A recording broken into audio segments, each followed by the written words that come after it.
You are watching UCU Focus TV. Hi beautiful people, welcome to Focus TV, where we bring you the latest information around campus. And recently, when you guys decided to vote, you decided to bring in inclusivity in action. And today with me, I have the Iron Woman herself, and I will allow her to introduce herself. Hi. Hi. How are you doing? I'm good. How are you?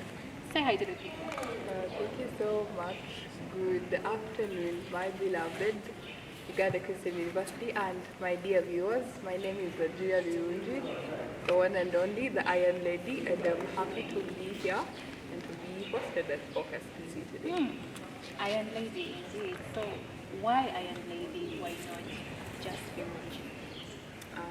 Thank you so much. First of all, before I came into leadership, I had my personal characteristics and my personal standard and principle that I stood for. But coming in for the topmost position of school had so many feelers and raised a lot of insights from the students, and they were saying, a lady, a lady. But then I wanted to let them know that it is not just any other lady. It is an Iron Lady, and that is the brand. Because the brand and the characteristic of an Iron Lady is uncompromising. It is resilient. She's strong. She's resilient. She's uncompromising, and I wanted to identify as that because I felt those were those characteristics that a leader or a president of UCU should have. I personally like the fact that you chose Iron Lady. They say we're supposed to be objective, but this is just me saying what Immaculate feels. Anyway, so for those of you who have just tuned in, my name is Immaculate AUMA, and with me still is our president in confidence. That's the word, right? Yeah. No, that's the President-elect can be. Oh yes, it does. So who is AGIRA outside?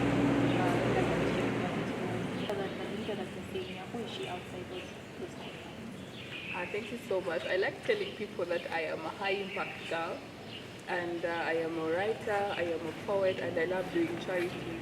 But even before, I loved engaging with charity and outreach. In my personal time, I get to write some, like, notebooks. I get to write some poems, write some articles, and because that is how I get to take off my personal time. I also like listening to stuff, music, podcasts, anything that is constructive and that is going to build me is what I always pick on. So that is what I usually do, write, listen to things, read. No, quite interesting. You know, they usually say that if you want to keep something hidden from a black man, put it in a book. For a black man, well, that is just to say that I've been running, but not anymore. I mean, we've had blacks write, we've had the Africans write very interesting literature, and for sure it has evolved now. And we don't need to put it in a book anymore because they'll still find it. We'll still find it. Yeah, definitely you found it. Yeah. So speaking of changing narratives, we have noticed that people have had misconceptions around female leaders, calling them emotional and all of these different stereotypes around it. So what pushed you, what was your inspiration behind running for the highest position at Uganda Christian University, which is being the president? Oh, first of all, like what people were saying is she's a lady, and I wanted to cut the whole notion that people have of a lady character, because we've seen ladies take leadership, and we've seen ladies thrive and succeed.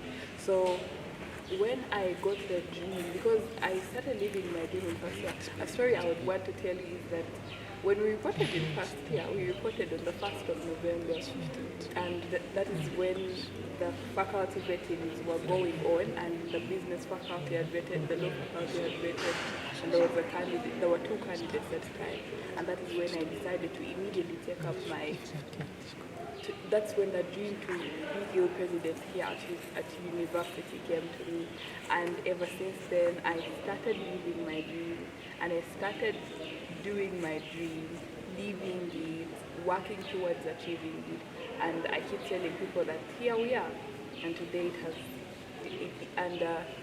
last week it came to pass. I was announced new president, and it was Okay, let me take you back a bit to the campaign season where I saw you moving around person to person asking for votes. By the way, if AGIRA hadn't gotten to you, I don't even know how that is possible because I think you covered literally, you turned all the tables, right? Yes. So was it part of the campaign strategy or generally are you the type of person that just likes to push on a one-on-one basis? Thank you so much. First of all, the type of leadership I wanted once I was given the mandate was to solve the challenges facing the students. And there's absolutely no way I would have found out about this if I hadn't had a one-on-one with a student. Because I had instances where people were advising me, why don't you send your campaign managers, why don't you allow your team to go, and then we move to another block. But I'll tell you, I want to talk to these people. I wanted to know what it is they feel an ideal leader should do. And you can realize even throughout my campaign, I would ask people, who is an ideal guild president for you? What is it that is pressing that you feel I should do? And I wanted, when I'm given the mandate, I do. And that is why I opted to do a one-on-one. Oh wow, and now that you've been given the mandate, I noticed applications. It's one of the first of its kind, I must commend you for that. Why did you have to put the applications out for every person? I think even though I was a cleaner, I would definitely apply if I suited the position. Why put it out there? Why not just appoint? Thank you. I'm so well aware that the Constitution gives the mandate to the President to actually appoint ministers and whoever is going to take up position in the guild government. However, we've had scenarios in Uganda where these positions of leadership are given to people as gifts. And that is why we lack effectiveness because someone was gifted a ministerial position, so they are there and they're treating it as a gift, but not a service.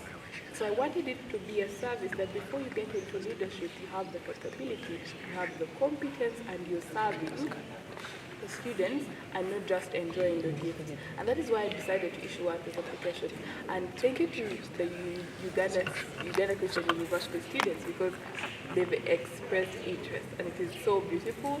They have come up with applications, very interesting CVs, and I am looking ahead to working with a team of very competent, enthusiastic, and effective people. Oh, wow.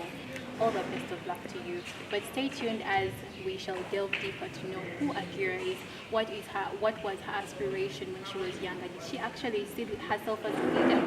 Or was it just a dream that just came to be when she grew up? So keep it locked. You are watching UCU Focus TV.